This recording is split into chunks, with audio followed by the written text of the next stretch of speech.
Hi everyone, welcome back to my channel. If you're new here, my name is Imani and I love talking about all things self-care and planner related. If you're new here, be sure to subscribe so you don't miss new content. This is the February 2022 cloth and paper subscription box, both the stationery and the pen box, and I'm really excited to unbox this. So let's get started.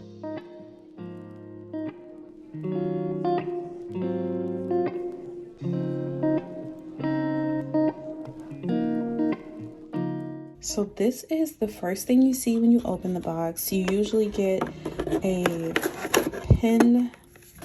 There we go.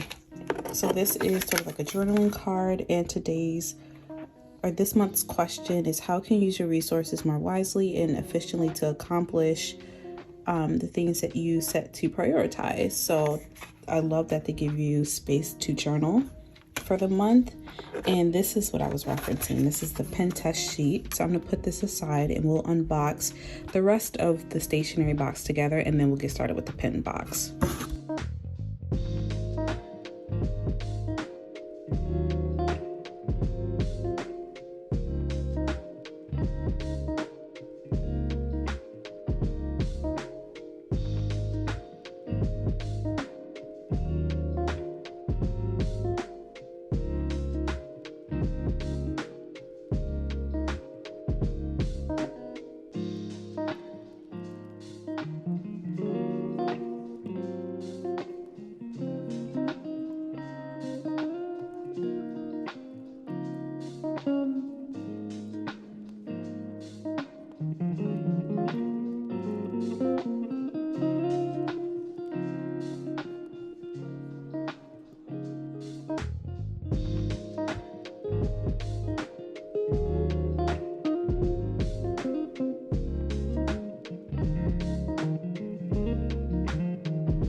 So this is what I really wanted to talk about. I'm really excited about these new inserts, but before we start, let's do a pen test.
Okay, let's talk about these inserts. If you know me, you know that I am sort of newer and trying to figure out my finance planner. I do carry a Notique budget book, and that is so convenient. It's so easy to carry around and carry my cash envelopes with me so I can stay on track for budget things such as cash, any expenses for timber, and a few just sort of fun purchases that I prefer to make with cash. This will go in my half letter in my finance planner section. If you are new to my channel, you might not have seen my previous video, so I'll link it below. Go back and check that out because I broke down each section of my half letter planner. I am definitely excited to use these as part of the finance section just to get my financial self-care goals in check. So let's see what these are about. So this first page just explains the budget, how to use these inserts, and talks a little bit about some financial tips. So some of them are: give all your dollars a job, don't forget one-time expenses, which is really important, build an emergency fund of 3 to 6 months of living expenses. I'm sure you've heard a lot of these tips, so I do appreciate that they used the first page of these inserts to give you these tips, and you can pop this right in your planner as well. So the next page almost looks like a sort of dashboard, but it's the quintessential, cloth and paper, cardstock paper weight. But on the back is where you have the breakdown. So let me spread this out so you can see everything. This is the monthly budget section. They have 12 categories for you to use. I think, if I'm reading this correctly, it's 1 page per monthly budget. So it's 1 monthly budget per page. So we probably should have all 12 months here. Let me just flip through for you. Yeah, I'm thinking that your entire month should be on 1 page. So this entire page for the month of February. Okay, I like that. Let's break that down. So I like the fact that there's a total budget and the actual and difference. I think that would be really good for the zero-based budgeting method. So if you're new to that, I will look that up. I'm not like a finance expert. Please do not rely on me for any finance advice. But I do know that there's this budgeting method where it's a zero-based budget. Every dollar has a purpose. So this will be a good way to see, are you sticking with that? Is your monthly budget what you actually use? Did you budget every dollar? Did every dollar have a purpose? Are you below or above? And you can do the difference there. I think these categories would work for me. I would have to use these. It's February 27th when I'm filming this.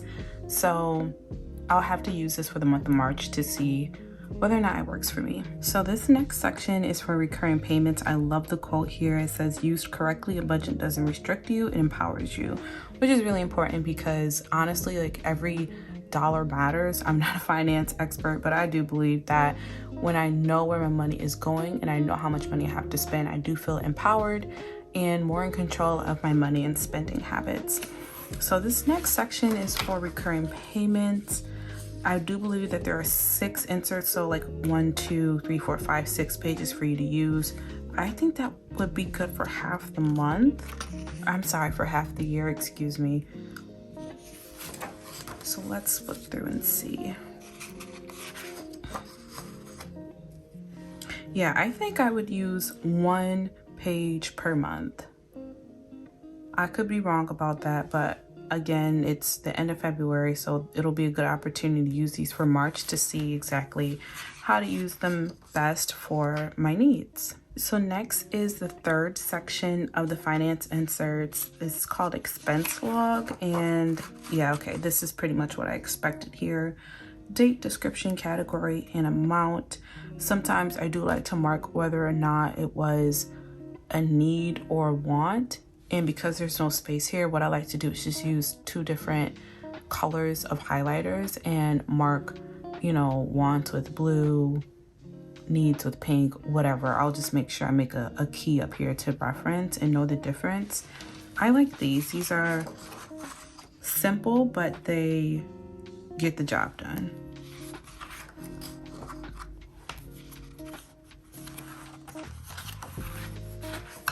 Yeah, there are quite a few here. Wow. Okay. They did not skimp on the expense log. So let me get to the end of the section.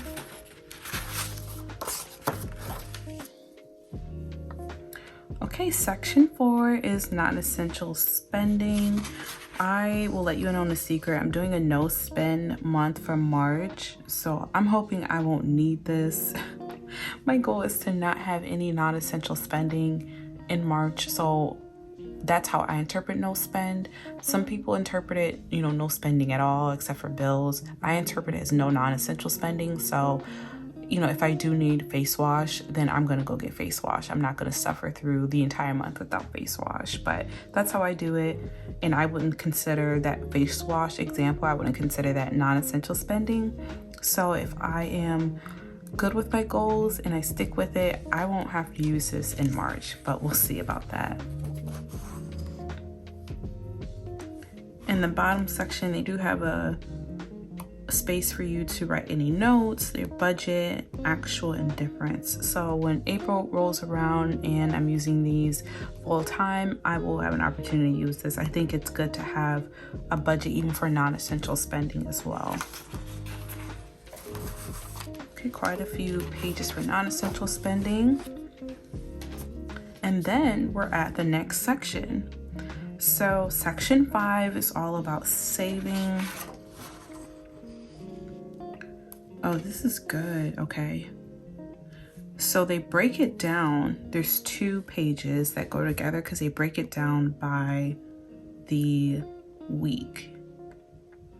So we are getting these in February. I don't know whether I want to start week 1 just being, you know, the first week of March, or if I want to sort of start at whatever, it's probably like what, the 11th or the 12th week, what that will be. But I like that they do have a weekly spending challenge. If you're like me, you get paid bi-weekly, let's just like skip a week, but it'll be fine either way.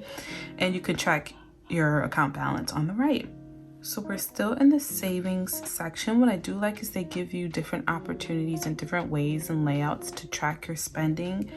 I consider this to be like a monthly tracker. So you can track like how much you put in your savings account each time, and it doesn't have to be weekly, it could be bi-weekly, it could be, you know, 6 or 7 different times that you decide to put money away in each month, and it's broken down, and we can start properly with March and then just use January and February for 2023.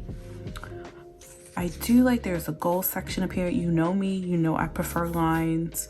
So I'm gonna try to figure out if I wanna use sticky notes here, maybe transparent page flags and write on those. I don't know. I'm a lines girl, so I would have preferred lines here, but I do think there are a few ways you can work around that.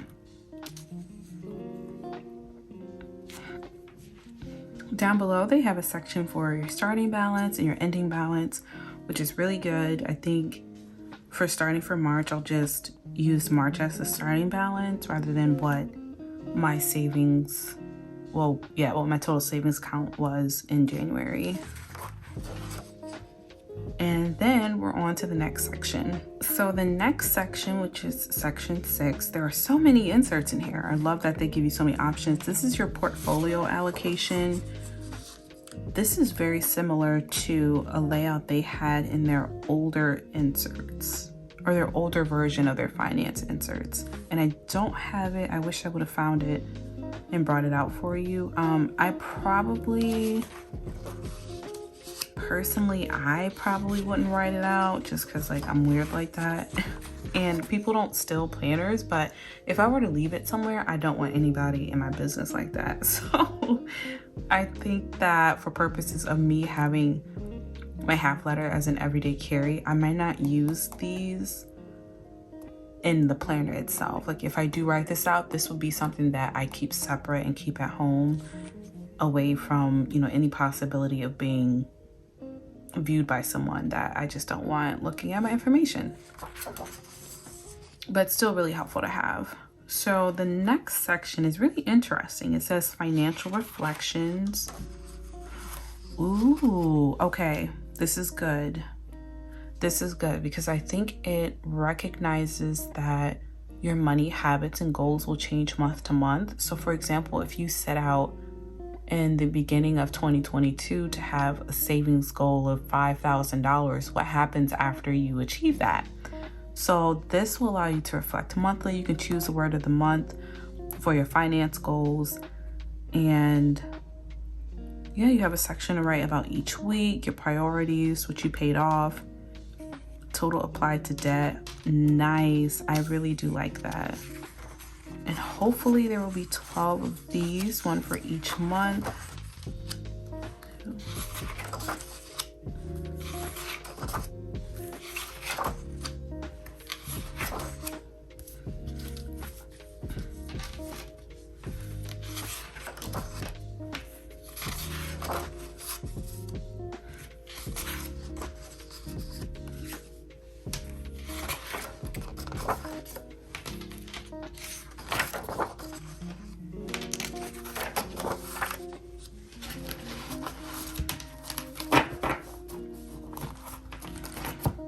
Yeah, so there are 12 monthly reflection pages, which is great. We can start in March and just track an entire year. Then they have this yearly reflection, and I like this. I will have to reference my goals in Notion. So if you're completely new to my channel, I track some of my goals, particularly with respect to my businesses, in Notion, just so that it's on like digital and I don't have to worry about losing it. But some of my money goals are in Notion as well, so I'll have to reference that to just fill out Q1 and some of the starting debt issues. But I like that you can track no spend days. Let's see, year to date applied to debt, your starting debt, ending debt. This will be really great to reference at the end of each quarter and then again at the end of the year. I can't wait to fill this out. Okay, so here in this next section, we have resources and tools, and I'm really interested to see what we have. Okay, I think this is really useful if you have multiple like financial accounts. If you have multiple bank accounts, 401ks, investment tools, you could use all of that here and have all that information in one space. Again, I'm weird about like privacy and I have anxiety. So I probably won't write down my passwords here, but I think this is really good if you need to reference it quickly and you just want to pull out your planner to have the passwords and security info handy.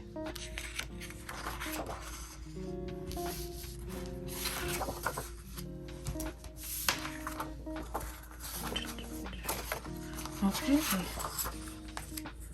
and I think that's it. I think the bundle ends with a few notes pages, which is always really helpful for brainstorming goals. I love it. Okay, and that is, yep, that's the end. So overall, I like the changes. I like the fact that there is sort of that monthly budget option where you can have your monthly budget on one page. I do really enjoy that, so that it's like all right here. This is the only page I have to reference. I don't have to flip through and look through different pages to see what my monthly budget is. I can just open up my planner and look here. And if you also plan digitally, I think this is a good way to just have it available to you if you're like away from your phone or your laptop and you just need a quick reference. This is really good for that as well. I also like, let's see, recurring payments. I'm gonna have to give some thought about how I want to use that because I don't think there's enough for the whole year, but I do see that it will be helpful. Of course, I need an expense log because when I track my expenses, things just go easier and I'm more accountable with money. So I love that. Non-essential, again, I'm hoping I don't have to look at that page in March since I'm doing a no spend.